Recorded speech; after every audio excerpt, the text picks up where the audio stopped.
Queridos hermanos y hermanas en el Señor, querido pueblo santo de Dios, hermanos sacerdotes, señor vicario, episcopal para el apostolado seglar, rector de esta basílica del Cerro de los Ángeles, querido diácono, seminaristas, religiosas, seglares, laicos de esta diócesis de Getafe. Hace hoy 50 días actualizábamos el gran aleluya de la salvación porque Jesucristo ha resucitado y ha vencido a la muerte, haciéndonos partícipes de su nueva vida. A lo largo de estos 50 días hemos contemplado, meditado, hecho vida la gran noticia de la victoria de Cristo, la noticia de su resurrección. Este tiempo pascual nos ha ido llevando por los caminos de la nueva vida, recordándonos lo que nosotros hemos recibido, el don que hemos recibido en el bautismo, que nos ha injertado a Cristo, que nos ha hecho hijos de Dios, que nos ha hecho templos del Espíritu Santo. Hoy llegamos a la plenitud de la Pascua, hoy llegamos a Pentecostés. Hoy llegamos a la fiesta del Espíritu Santo. El gran don de la Pascua, el gran don que nos ha dado el Señor resucitado es su Espíritu. El Espíritu que da vida, el Espíritu que, como decimos en el credo, es Señor y dador de vida.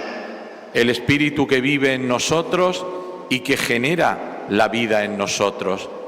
Escuchando, aunque sea brevemente, ese recorrido que hemos hecho por la historia de la salvación a través del libro del Génesis, del Éxodo y también de los libros proféticos, en concreto del profeta Joel hasta el apóstol San Pablo en su carta a los romanos, nos han llevado por la obra de Dios en nosotros y por la obra de Dios en el mundo, en la historia.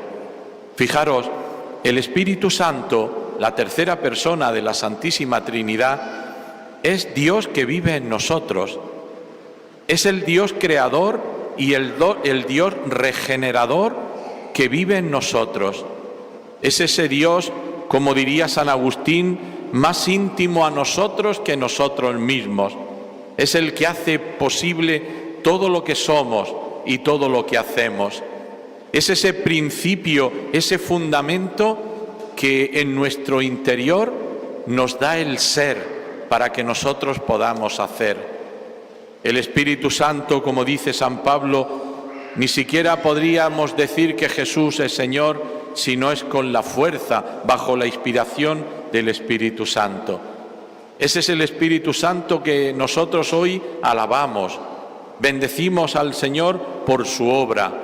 Es el Espíritu Santo que vive en nosotros y que actúa en el mundo, creando, decía antes el delegado de apostolado seglar, recordando lo que el Papa León decía ayer a los cabezas de los movimientos, de las asociaciones de la Iglesia, y que el Papa les llamaba a la unidad, les llamaba a colaborar con él en el don de la unidad y en el don de la misión, de la comunión. Yo creo, queridos hermanos, lo he dicho antes, en el jubileo de las asociaciones y movimientos de apostolado seglar, tenemos que generar en nosotros la unidad, no porque sea algo que nosotros hacemos, la unidad es un don, y todo don, como su nombre indica, lo hemos recibido. Por tanto, lo que tenemos es que recibir el don en nosotros, acoger el don en nosotros y hacer que el don se desarrolle. Por eso, qué importante es, brevísimamente, que nos preguntáramos, ¿pero qué genera la unidad? ¿Qué genera la unidad, queridos hermanos? En nuestra vida y en la vida de la Iglesia, ¿qué genera la unidad? ¿La unidad la genera el mismo modo de pensar? ¿La unidad la genera el mismo sentimiento? ¿La unidad la genera la simpatía? ¿La unidad la genera el trabajo en común? Desde luego, ninguna de estos elementos son la fuente de la unidad. La fuente de la unidad es el Espíritu Santo. El Espíritu Santo que, como dicen los padres de la Iglesia antigua, es armonía.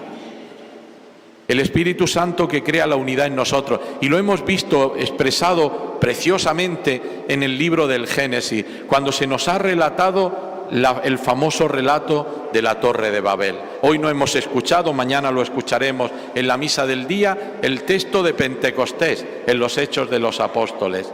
Y fijaros, en Babel todos hablaban la misma lengua. Todos hablaban la misma lengua. Pero sin embargo, donde no está el Espíritu del Señor, aunque habláramos la misma lengua, no tendríamos unidad.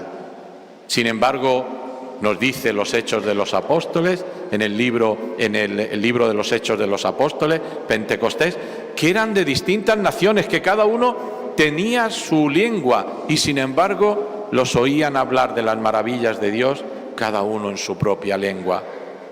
Y es que, queridos hermanos, la unidad no es uniformidad. No se trata que en una diócesis como la nuestra, tan grande, tan plural, todos hagamos lo mismo, todos pensemos igual, todos tengamos los mismos modos de trabajar. Lo importante es que la diversidad se convierta en unidad en aquel que nos une. Por tanto, no nos tiene que dar miedo la diversidad, la pluralidad, con tal de que nosotros tengamos el principio común que nos une, la misma fe, la profesión del mismo credo, el mismo altar en el que celebramos la Eucaristía y la misma caridad. Eso crea la comunión de la Iglesia y eso es lo que nos hace creíbles en la misión. Yo quisiera recordaros una vez más, queridos hermanos, la misión, la viña es mucha, los obreros pocos. Y no me refiero solo a los sacerdotes, porque siempre hablamos esto, o a la vida consagrada, a la vida religiosa. Me refiero también a todo el pueblo de Dios. La mies en esta diócesis que crece por momentos es mucha y los obreros pocos. Por tanto, ojalá que cada uno, los que estamos aquí, yo creo que lo tenemos, pero ojalá que todos tomemos conciencia de decir: yo estoy llamado por el Señor en la viña, yo estoy llamado por el Señor a construir la unidad, la comunión, yo estoy llamado a vivir la caridad, especialmente con los hermanos más pobres.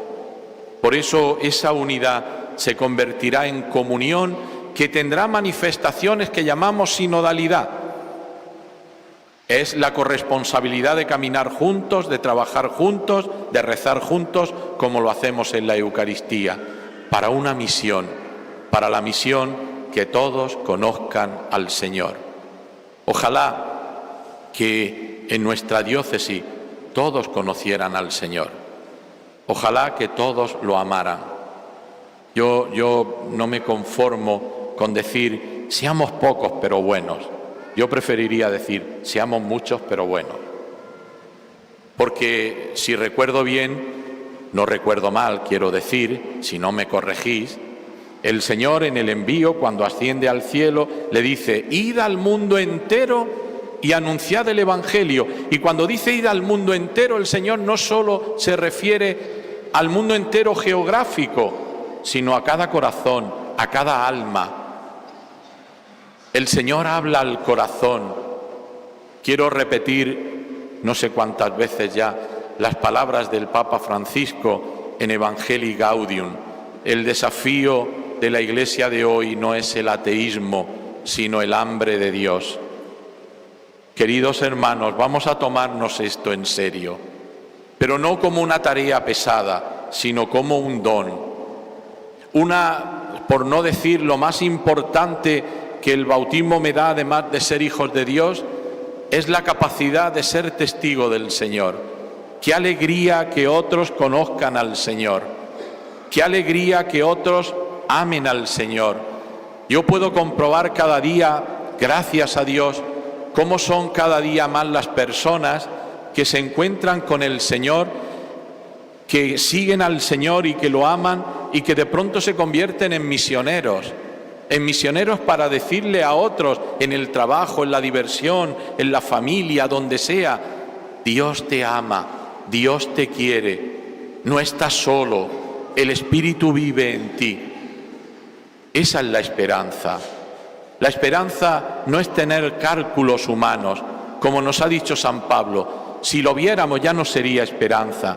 La esperanza es confianza. La esperanza es seguridad de que Dios cumple su promesa. La esperanza es que Dios nos ama.